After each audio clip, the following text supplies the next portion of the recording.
Sikotoka sikoyo église moko baruti tabernacle toka entre Carlos Azotea entre papa na bango Azotea les dieux de mon père yo baki Azotea les dieux de ton père siko yoka les dieux de ton père makamni de ton père Azoloba soki papa na bino lobi likambo église ayemta tonga kiango yemta seke yemta tikeli yango o folanda makamna e donc yo tika oteya mikolo yo opesa papa monsieur ndo continue koteya to loba to la clair pas loba kate to ba na biso c'est faux bana maloba na ebomote lokuta faux Moutoua sa citation Anna. C'est lui qui fera sortir cette citation. Je ne prêcherai plus.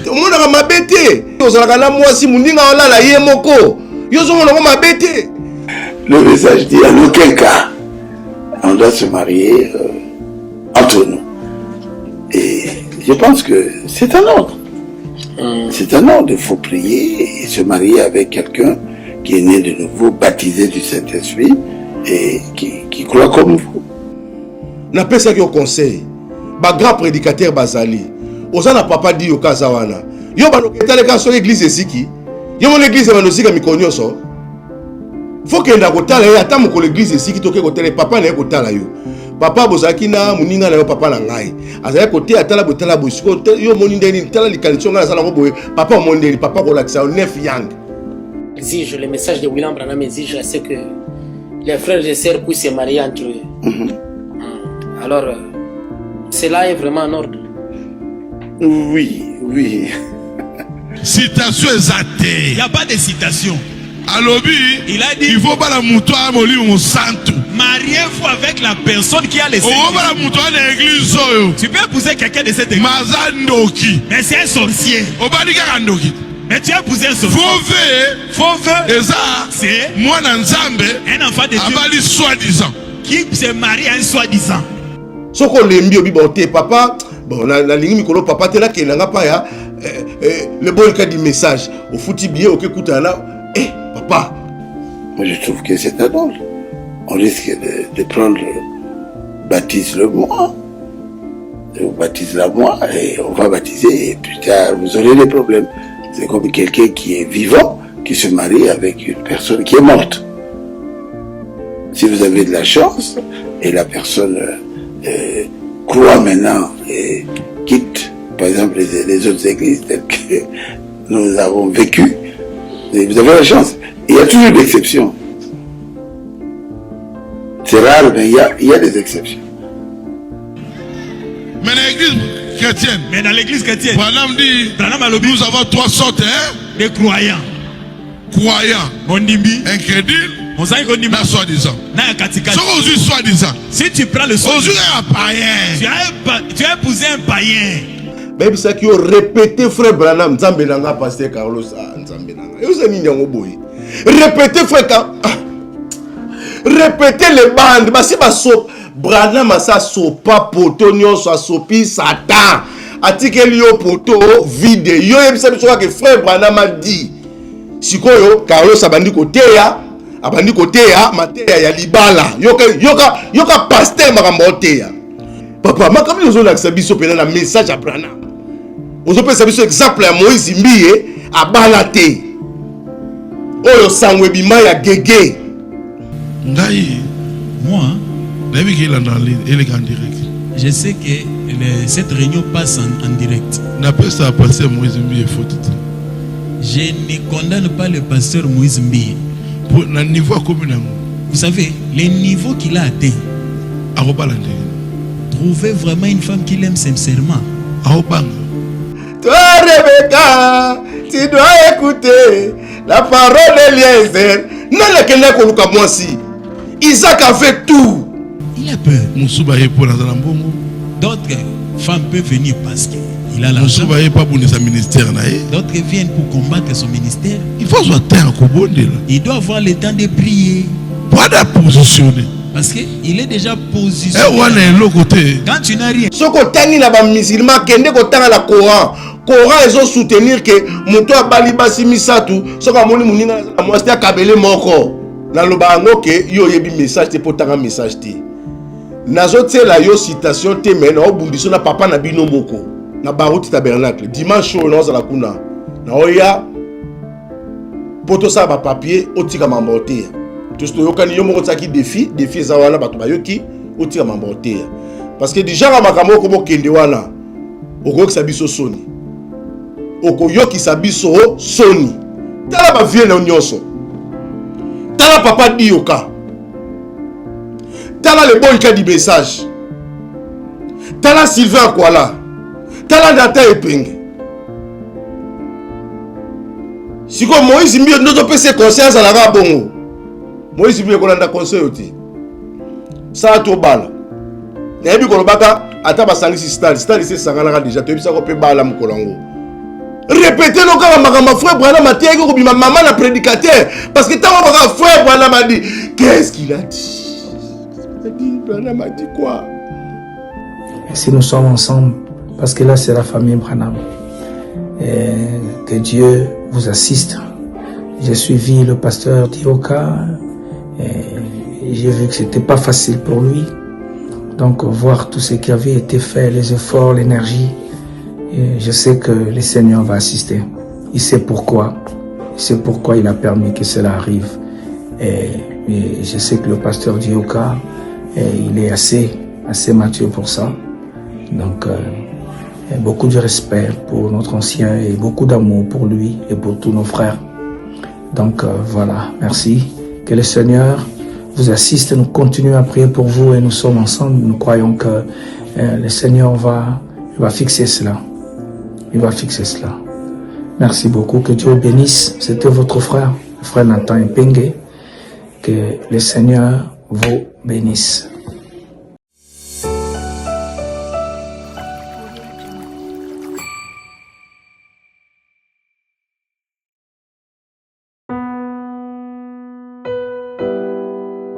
Tango nyonso molinganga nazalaki komona baninganga na baboti na bango nanga baparent baza te vi nanga pasi est-ce que kokufela baboti eza lisumu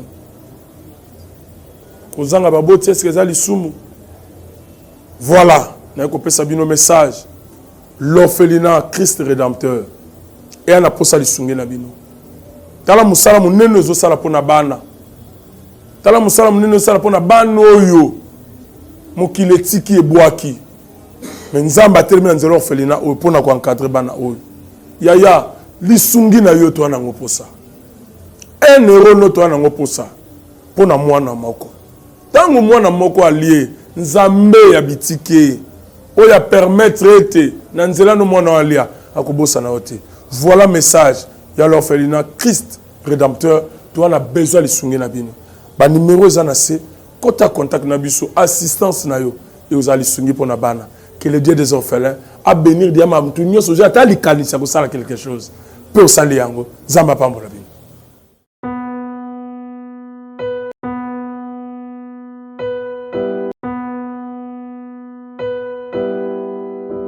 Merci Banana Nouvelle Tendance. Merci encore une fois chez vous, dans vos maisons, Episcopo Yambo Randekita, rendez-vous na Kitata, les grands Wazalendo du message. Nakanisi, Boza Kosepera Banda, pour la bidonné, Bomoni, les grands Wazalendo, Bobi ke awa matière et yaka. Avant qu'on bande émission na biso, na lingi liboso, na mekako balaena, nous, moi, makambo ebele, zolo bama, tout autour, ya église, ya Shekina Tabernacle, oyo, tomonaki yango epelaki moto na lingina sala moi toilettage moko moke na balaye mo moke parce que tozo kayoka mo mingi bato mususu balobi ono bato message bazala bolingo te tala likambo ezubino bomoni bato bato bo considérer ba dendo même les sango to moni ya becho ya utikuna vraiment ba plateforme ebele ba pasteur ya ba église ndenge na ndenge bazala okene pona ko bondisa le pasteur Dioka. Oui, Bible ebisi biso to lela na ba olela to sepela na ba bazo sepela. Bo pesa impression te ke bato message baza mitema mabe. Problème ya bato message ezali moko. Bato message batsa vina bango na alima. Alors balingaka te ko bebisa réputation na bango na ba attachement mususu o ezaka nango sincère te pe aboutisaka na eloko te. C'est pourquoi au monaka bato message ba affichaka na bango ba image na bango te. Et bobo sanate pasteur Dioka azalaka mingi na ba voyage m somo likamo et salami pe bana makambo bandi pe église et tumba magasin soni kafuta. Alors nous sommes tumbama to ebité obino bokenda ko tala kuna pe lingo comme la biso problème to minga mbulo ko la bozo ya ba tumsu bazo ya matalana. Bato musu bazo ya matalana bazo ya ka ba mona bango ye pa kendaki pour mona na kati ba publication bazo ko mape kingani musu na moni mobola aleki kuna bazo ba o atiki 10 000 soki 100 000 $, c'est combien? Hein?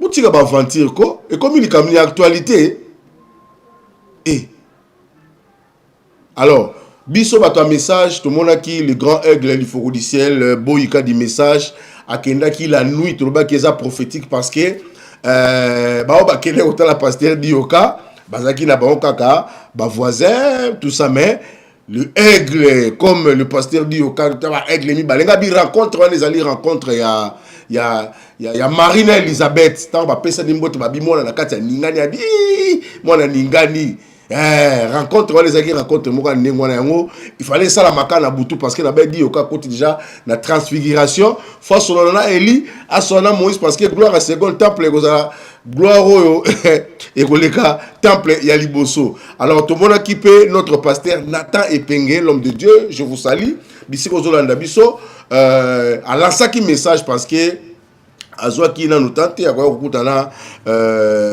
notre papa Dioka, c'est pourquoi à Salaki un peu message à Loba qui peut na Shekina tabernacle parce que désormais cette émission bata Shekina bazola na très macasse parce que leur défenseur est là.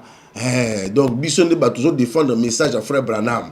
Biso to défendre ka makama malamu bando baka mutali foko côté les lorsque vous monique tout simba kamba Shekina na koya ba bidoza ba ngeba ya frappe ba boki ba kuna oh bijou ya frappe oh moi soya frappe kuna bazui même autant que la pasteur du Fourdicel qui a tweeté qui a on tweet à pasteur du Fourdicel batna so ba monaka on a tia qui on peut na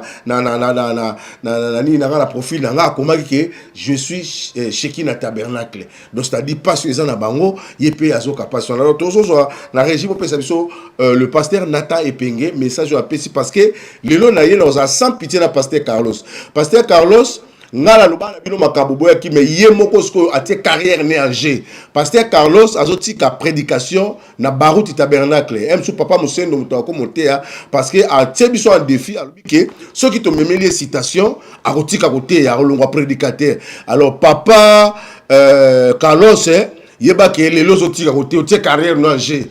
Donc papa Mosendo mutako monter micro donc bana ya baruti tabernacle so moni pasteur Mosendo azotea bomi tunisa maté pasteur na bino yemo ataki sentir en G ataka na bronchir bien té ayibine makamba bronchir malamu té mazoko oser eza makambo alandaki ya pasteur so ka yumbi mutate yaki to yaki pe awa to recadra ki ye to sala ki nyoso to ko sala be loko bozaka ba teti boyo kaka té ko yaka ko tsa sentir en G té biso bato to yoka boyika pomba makuburu l'homme de citation et là on te remonte est-ce que Branham abimela na butu te ayebo biso que la citation otanga lobité ya boloba botelo et là on te okamoka wana parce que akomisaka ke lo mona to tanga te te yango to benga kae muntu nzambi yaza moto nzambe. Alors tous voilà nous message à pasteur Nathan Epenge bon tous. Shalom, shalom, que Dieu vous bénisse. C'est votre frère, le frère Nathan. Le dimanche passé, avant le service, j'ai reçu des images de Shekina Tabernacle et comment le feu était en train de tout consumer. Oh là là, et cela, c'était pas quelque chose de bien à regarder.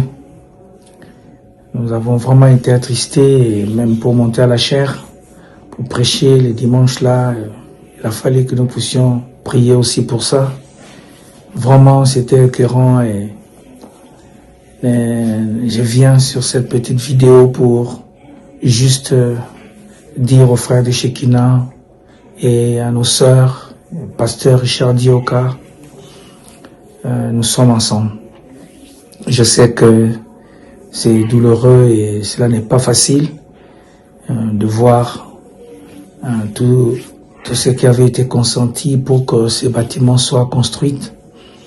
Et vraiment que le Seigneur vous assiste. Nous allons continuer à prier pour vous et continuer à penser à vous. Et comme nous avons déjà fait s'il faut dire, un petit poste déjà l'autre fois, voilà, donc nous sommes là ensemble pour assister ici. Et j'apprends déjà là-bas qu'il y a des bien-aimés qui ont déjà commencé pour voir comment faire pour reconstruire le temple là. Vraiment que le Seigneur assiste le pasteur et ainsi que les frères et les sœurs de Shekinah Tabernacle. Que le Seigneur vous assiste, nous sommes ensemble, nous sommes une famille, parce que là c'est la famille. Frère Branham dit que quand il fait froid, les agneaux viennent ensemble. Et quand il fait aussi chaud, les agneaux viennent encore et toujours ensemble. Et si nous sommes ensemble, parce que là c'est la famille Branham, et que Dieu vous assiste. J'ai suivi le pasteur Dioka et j'ai vu que c'était pas facile pour lui. Donc voir tout ce qui avait été fait, les efforts, l'énergie, je sais que le Seigneur va assister. Il sait pourquoi. Il sait pourquoi il a permis que cela arrive. Et je sais que le pasteur Dioka, il est assez mature pour ça. Donc, beaucoup de respect pour notre ancien et beaucoup d'amour pour lui et pour tous nos frères. Donc, voilà, merci. Que le Seigneur vous assiste. Nous continuons à prier pour vous et nous sommes ensemble. Nous croyons que le Seigneur va fixer cela. Il va fixer cela. Merci beaucoup. Que Dieu bénisse. C'était votre frère, le frère Nathan Epenge. Que le Seigneur vous bénisse.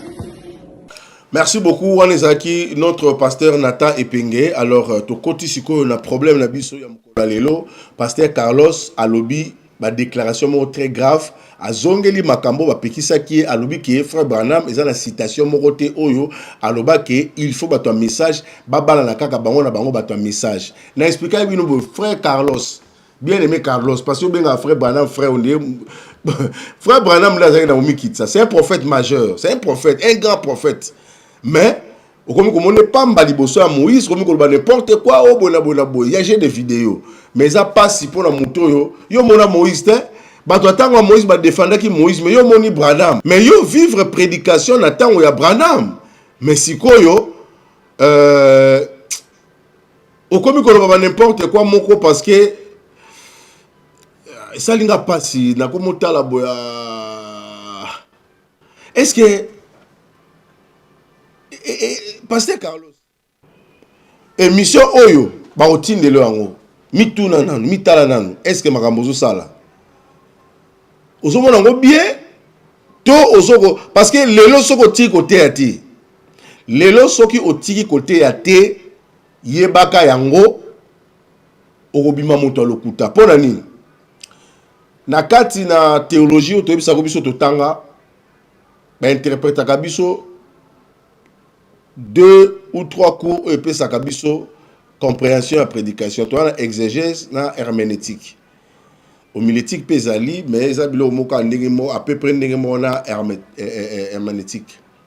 Alors il faut oyeba matéya wana eteyamaki na tanini pe bateyaki pona nini pe batu nini bateyaki bango na tawana na sima oyeba ke lelo biso so to zongo poto limbolela yango batu to ko limbolela yango bato ndenge nini. Donc on reçoit textes originaux au tali yango Jésus a marché sur les eaux de la mer. Si vous savez lelo limote ya biso yango faut que ndena mai to tambola na mai to limosa nini faut comprendre le contexte ali kamunenge zaki pour bimisela biso yango lokola lité ya pour biso to ko comprendre. Mais ba déclaration yo pesaka nani azotinda ko ba biloko wana ezala mutu moko abimela ko na butu atinda ka to ndenge nini siko ngana biso boy yo senga citation na koyebiso pourquoi parce que mission si na sa to pesa ba citation na koyebiso pourquoi na lobango ke yo yebi message te potanga message te nazo tsela yo citation te mais na obundiso na papa na bino moko. Pourquoi na bundiso na papa na bino moko?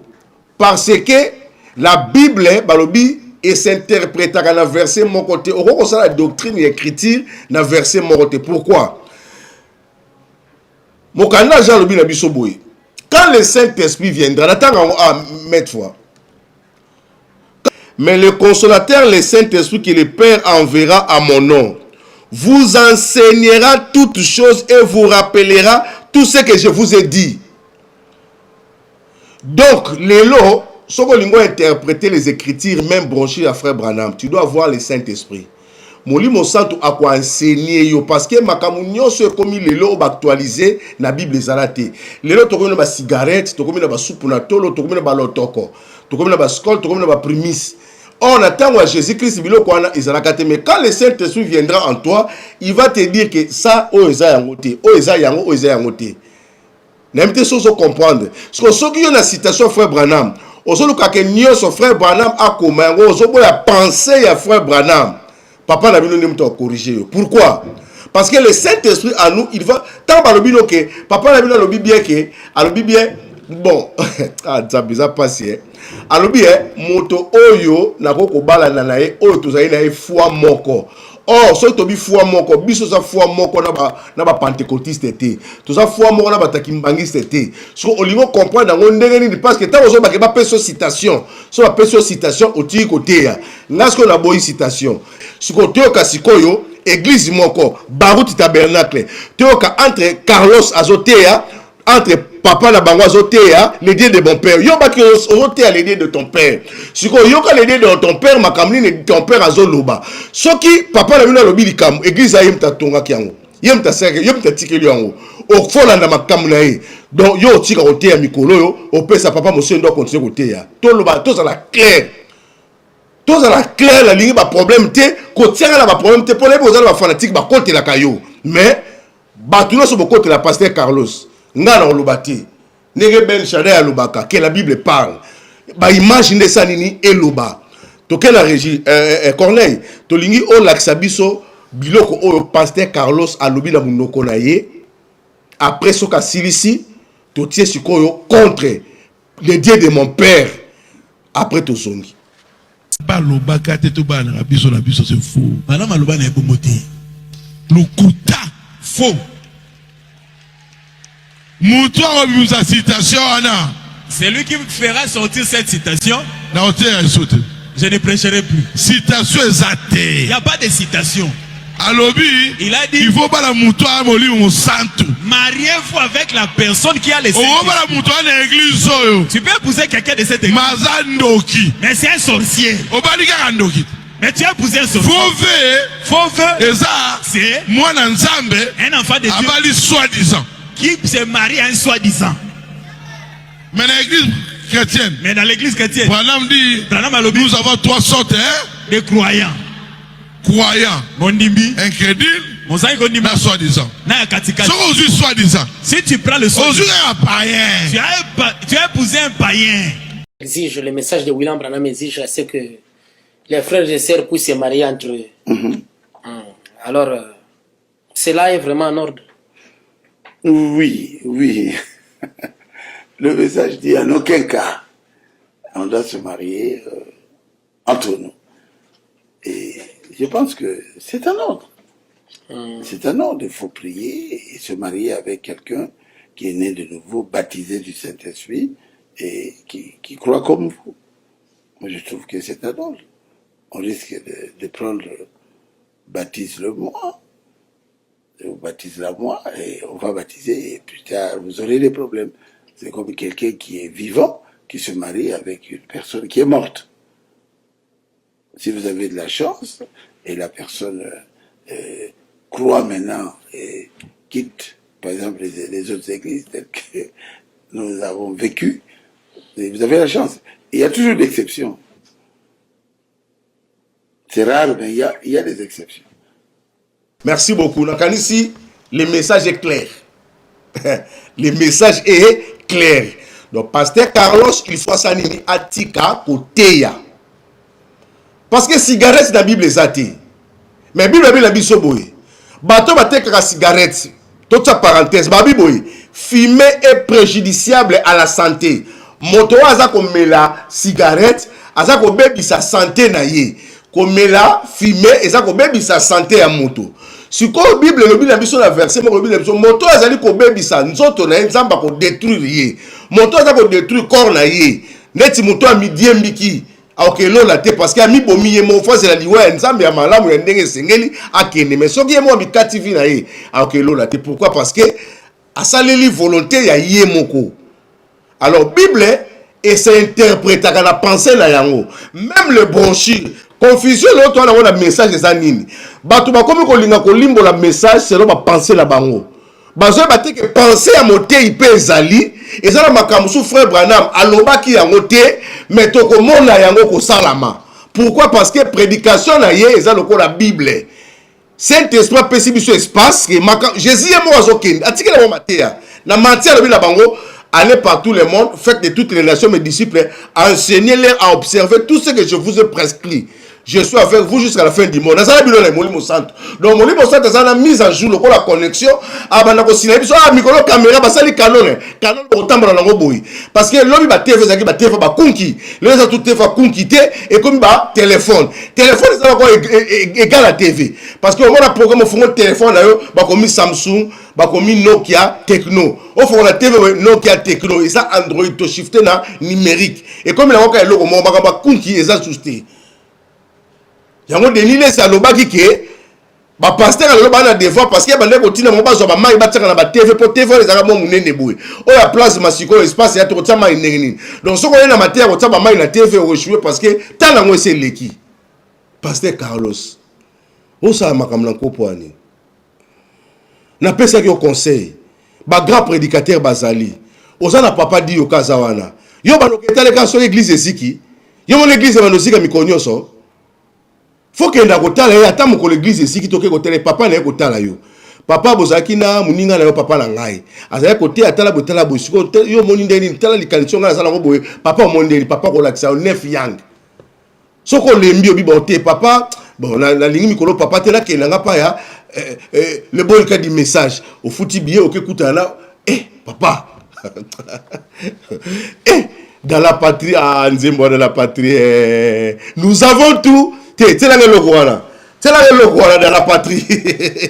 Pasteur Carlos, na patrie toza na nyonso. Na le laksa ko matéya. Banani ba ko composer le matéya pour appeler sotéya. Ozola na banani. O ba so bebisa yo. C'est là le Rwanda ça na bien lo na ta impingi na ka Sylvain Kwala na. Il y a la résurrection dans la patrie. Ah, véloba, véloba.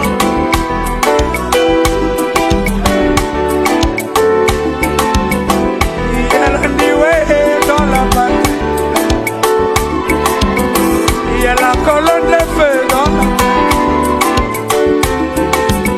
Il y a la bénédiction dans la... Nous avons les chantres dans la main. Les inspirations dans la main. Nous avons la résurrection dans la main. Nous avons tout, nous avons tout, nous avons tout, nous avons tout, nous avons tout, nous avons... Alléluia! Oh, vive, amenez-moi, enterrez-moi, les septièmes sceaux, les vrais prophètes, les vrais chrétiens, la vraie parole, la vraie lumière dans la patrie. Merci beaucoup. Nakanisi et Loko, ils ont interpellé Pasteur Carlos. Yoke Loko, nous avons tout. Tout est ali na patrie. Mais tant la biloko ça la biso. Si quoi Pasteur Carlos Penza a commencé à la conférence. Tout le monde tout ça on pembeni. Pasteur Carlos a commencé à la conférence avant de aller à sur les mariages. A joué la maramba libala. Tal exemple que soit papa. Baby ça qui ont répété frère Branham Nzambe nanga Pasteur Carlos Nzambe nanga. Et vous avez mis boy. Répétez frère répétez les bandes. Bah si baso Branham ça sopa potonio ça sopi Satan. Article yo poto vide. Yo yebisa biso que frère Branham a dit. Sikoyo Carlos abandi côté ya mateya ya libala. Yoka pasteur makambo teya. Ngai moi. Il est en direct. Je sais que cette réunion passe en direct. N'a pas ça passer Moïse Mbi faute. Je ne condamne pas le pasteur Moïse Mbi. Pour le niveau commun. Vous savez, le niveau qu'il a atteint. Trouver vraiment une femme qu'il aime sincèrement. Il a peur. D'autres femmes peuvent venir parce qu'il a l'argent. D'autres viennent pour combattre son ministère. Il faut il doit avoir le temps de prier. Parce qu'il est déjà positionné. Quand tu n'as rien, avoir une femme c'est facile. Tu auras vraiment une femme qui t'aime. Quand quelqu'un vient de l'Europe, il dit, pasteur Naluka Ser Mogo. La sœur ne va pas prier. Frère aux États-Unis. Frère Nandimi. Mais quand toi tu le cherches, Yos frère Yakina,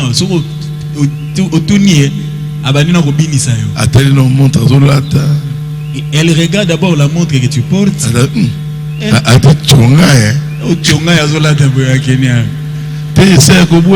Sœur, ne le rejette pas. Si c'est ton mari, tu veux qu'elle soit swag, il sera swag. Tu peux lui apprendre, non?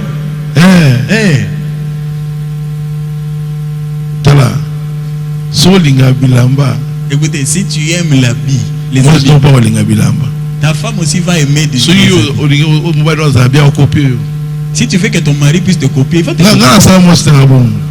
Moi j'ai façonné ma femme comme ça. Moi je n'ai pas marié ma femme à Kin. Maman lui laisser. Elle est la fille du pasteur de Guadolite. Je lui ai dit bon, moi j'aime ça.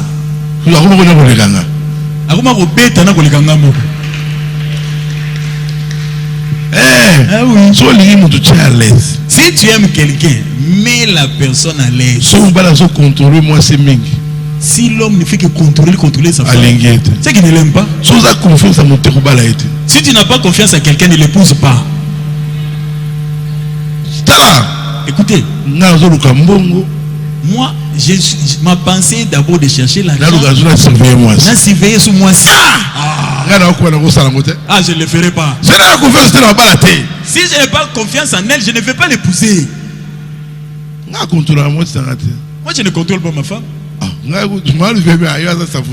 Maman Louis, celui-là, c'est un sans-foutisme. C'est pas sans-foutisme. Je cherche la vie. Que je prenne ma vie. Surveiller la femme. Si tu suis les petits détails des femmes, tu seras fou, frère. On va te trouver un jour en train de manger dans la poubelle. Moi, je mets ma femme à l'aise. S'il n'y a pas d'argent, ok. Mais si tu en as, c'est peu là. Tu es à l'aise. Mais là, à l'aise. Si tu ne veux pas regarder aux autres filles, alors bongisa moi si na yo. Pour que autant un frère m'a appelé. Comment toi tu es devenu pasteur? Moi sinon là t'as makasi. J'ai dit moi j'aime comme ça, j'aime ça. Je lui ai dit tu vois comment ma femme s'habille comme ça? Elle ne travaille pas. C'est moi qui lui donne tout ça. Tout ce que tu vois là. Ne la critique pas, c'est moi qui l'a fait. Parce qu'elle ne travaille pas. Ngai na kondana Moïse Mbi était ndenga balate parce que ils a pas si le quoi comme na mbongo siko basi no so balolanda e ba olanda e pour na mbongo na ye. Alors, vous allez pas si pas moi c'est malamu pour passer temps à prier. Est-ce qu'un pasteur peut dire makambo zolo bana munoko et puis pasteur il y a un message à côté à makambo te hein? Tout ça le nini pasteur Carlos. Na bino ngazo batu ba bebisa pasteur Carlos et ça batu bazo soutenir ye. Na kama batu lo bana ngomuku na bana ko expliquer bi tangu l'autre là za kuteya. Bah, moi, quoi, qu'est-ce qu'il prêche là? Je crois que ça bon mais quand moi je vais prêcher, je vais lui éclairer après sa prédication. Oui, après demain moi je vais lui éclairer parce que alors bien comme on fait c'est ça en été. Papa, boubi manachan de Dieu, boubi manachan de eh, papa, ma comme nous on a biso pena na message à Branham. On peut savoir exemple à Moïse Mbiye à Balate. Oyo sangwe bima ya gege. Lelo mukuna yaki awa mukuna komi lepré a défendaki Moïse Mbiye. Tawa makama gege lelo a livré Moïse Mbiye. Si vous avez un exemple, on peut savoir que ça y a Moïse Mbiye. Premièrement, un pasteur, il faut à la modèle, à la mariée. Apôtre Paul a pensé biso ba verset pour expliquer biso makambwana. Mais balobi na biso évêque oza ko kamba. Moïse Mbiye oza évêque, aza ba église. Aza épiscope, aza ba église ebele à cité Bethel. Il faut à l'exemple marié na mwasi moko. Yo lobi basi ba kolande pona mbongo. Oyebi ndenge toyembaka nzembo Eliezer te dira oh anzambe na. Est-ce que olala pena na message à solo? Est-ce que vous pouvez nous dire non comme moi? Ah frère Batous Eliezer te dira oh Rebecca voici ton épouse. Toi Rebecca tu dois écouter la parole d'Eliezer. Non le kende ko luka mwasi. Isaac a fait tout. Batindi Eliezer kende ko luka mwasi alibota na biso. Selon ma komindenge koma. J'irai na makolo na ngai kozo kende kozwa mwasi. Akei atiele mbolobi mwasi wa komelisa banyama o mai yende na kozwa. Rebecca. Isaac azaki mobola te. Baluka mwasi wana 5 jours te. Jour moko akena mai akuti yepe wana apesi banyama. Ebisi la tsaka pa na bino. Eliezer te dira. Oyebi ngote. Message, toi message mawa, donc si message sonne donc c'est là yonde Moïse Mbiye balaka te yo so mona ngobie biso so na souci to ba anzameli kamba gege c'est soloté mona mobali okitoko boya za na mbongo gege akokange fine mobimba to nini boye mais yo so ko confirmer que asa la raison parce que ça la bozui ba ko na pour la bozui oh yo okele ko bala maman Neftali balaki maman Neftali na ndengeni na ko lobi ke asaki mwana pasteur. Qu'il faut que nous soyons moupaganotes. Ok, nous parlons. Ah, papa, toi, le nioso. Au même sur la mon frère Mouta. Moi, c'est mon souci. Yoko, balanzo, commission Beli, Liwana, Bomoy. Voilà ma dénominationnelle. Bako baby, c'est là, yo, ma, c'est là, nioso, nzambe, yabenga, yo. Oko bandako, yamba, kambol. Olobaki, yoko, bongo, le motema. Lelo, to suki wapi. Libana, na yesu, bomoy, za ite kufa la kufa. Papa, nabino. Alobi nini. Alobi mwasi wana. Abi pour moi c'est ça ordre. C'est pas seulement message mais c'est ezali ordre. Ah! Wana pesunga kaka mabe. Bandeko to solo la. Bandeko na ebike boloba kenga la linga pasteur Carlos te. To solo la sikoyo. Na makambo boyenga peka na saka mabe kaka. Ngaka mabe. Hein? Oui, comme problème nini yango? To miminga mbonini to kabamate boy ko humilier biso boy yo pela pasteur un message au sali conférence o bandi ko loba tala ba réflexion na yo tala biloko zo loba ngana mona mabete o mona mabete to zalaka na mwasi muninga wala la ye moko yo zo mona mabete soko tangi na ba musulman kende ko tanga la Coran ezo soutenir que muto abali basi misatu soko moni muninga na mwasi akabele moko papa répétez le cas ma frère Branham m'a dit que ma maman a prédicateur parce que tant mon frère Branham m'a dit qu'est-ce qu'il a dit? Il a dit Branham m'a dit quoi? Il a dit yo fa la yo il sait ce que frère Branham a côté ma té ma kambo solo ba frère Branham a côté en haut. Même Jésus, même apôtre Paul, il n'est pas bon que l'homme soit seul. Bible dit il n'est pas bon. Il n'est pas et un malamouté. Makamu mutu ana mona yo ebi angote Yo zo mona ngo bien. Wana zo sa ezaki mutu makasi. Devant ba gloire ya ndenge wana sans moi si. O mona ngo bien. Peso mo kambio kambaka batu c'était Wale za pela ko humilier message. Wale za ko humilier message. Ngai na yebi susté so na lobani na molo lokola na ko lobaka na nga pe na oli susté.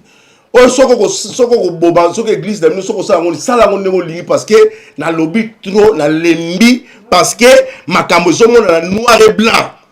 Nga na yela message na pokwa mais na zo yo ko makambo zo ko makambo ko leka yo kuku so banda kalobota na message. Sikoyo soko binga mabe condamné père l'aider de mon père l'aider de mon père pas à mabe papa le besoin ordre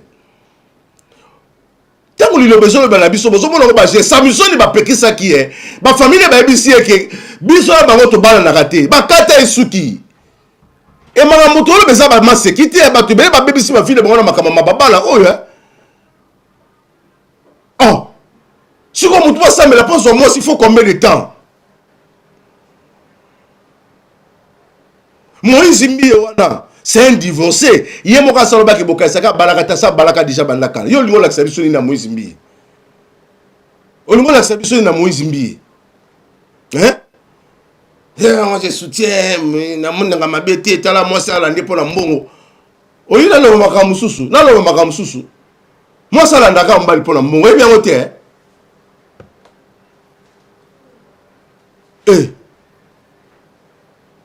moi ça landaka mobali kaka pona mbongo soki yo yebite et puis ça droit na ye ponzamba lobaki na commandement lobaki tanga soko lobala bango makamba sala ke bisi bango ke yo vi na yo komena maboko ya mutu oyo o dépendre na ye où est le problème asa nani o koza na moi cité et puis un serviteur de Dieu nzambe aboya ko sala Moïse Mbiye mupanzi mipanzi na ye te ngala boyango na boyango Pasteur Carlos toyokana ngai na koya na baruti tabernacle dimanche oyo na kuna na oya poto sa ba papier otika mambote to toyokani yo moko tsaki défi za wana bato bayoki otika mambote parce que déjà ka makambo ko bokende wana okokisa biso soni okoyokisa biso soni tala ba vie na nyonso tala papa Dioka tala le bon cas du message tala Sylvain Kwala tala Data Epenge siko Moïse Mbiye ndoto pese conscience à la bongo Moïse Mbiye kolanda conseil oti ça to bala na yebi kolobaka ata basangisi stade c'est sangana déjà to bisa ko pe bala mukolango il sait les cas qui siko luka moyen au bala parce que bitumana ba leproso bunda wana oki ba mai kalamba ba mboki na soboki na yo zana moi stango zonga apeso moi moral papa tokuta dimanche bozela ngai na baruti tabernacle na koya wana dimanche pasteur Carlos fasciné mikanda atikela papa Musendo abandote ya vanda yemo mutatie sentir angé abundi na ngate abundi na citation Branham te abundi na papa la bango Toyoki papa la bango bane côté ya bronchir un grand prédicateur yazaki bien bo yebi nyoso beka fin ya mwana beka lobi biso so sima beka pour mutapesa biso thème le Dieu de mon père c'est Louis Carlos alors tout ce qui voilà merci banakin bana monde entier merci bien-être soka na café logo na meli logo mais logo ezamabe il y a bien pour la panne technique mais ko sale la on ndenge mabe te sale la ngo pour na mama ba célibataire to lingi bino ate so maka boma mukolo bala pourtant zo ba produire ngo soute merci bien-être yango yo lukango benga ndeko nanga alendele ye mutu ayebi esika ko fournir yo autant que tu veux $35 ezebele na kati sobo melika moko de joga bien be moroïde banini tout ça bilialia vanda musala banini et réparer au système ya break et réparer au pe fonctionnement ya break de break donc et pe son fonctionnement ya bien to comme ba congolais toujours gagner ba match on ça va défaite pas technique en plein match c'est pas bon zongela eloko ngana serviteur de Dieu surtout ba pasteur bolingo mela boyawa bobenga pena alendele na numéro na ye po bobenga po bozeloko c'est important traitement poison anti-poison yango yo ne ba mususu omeli yango avant okende obima omela melango ça 2 jours ata bateli loko moi cuire moko c'est bon oyo pe anti-poison donc soko ata ezala kati elongolango alendele mikolo somme n'habité mindele yango bapese biloko baudia po biloko yango bendeza ya solo mikolo batiaka poison ato ya famille te atoza problème na mutu te jalousie car donc ba produit yango wana ya anti-poison oyo pe anti-poison donc benga alendele à partir na ye ayibindeni oya ozwango nzambe na nga pambola bino mibatela mboka ekomi bien te bato bakomi na jalousie oyo tozo comprendre dessous te bana mike bazokufa mikolo bazokufa baotiana bana bébé bapoisson donc toujours zala na ntina yo ndenge nga na ndako c'est bon que Dieu vous bénisse.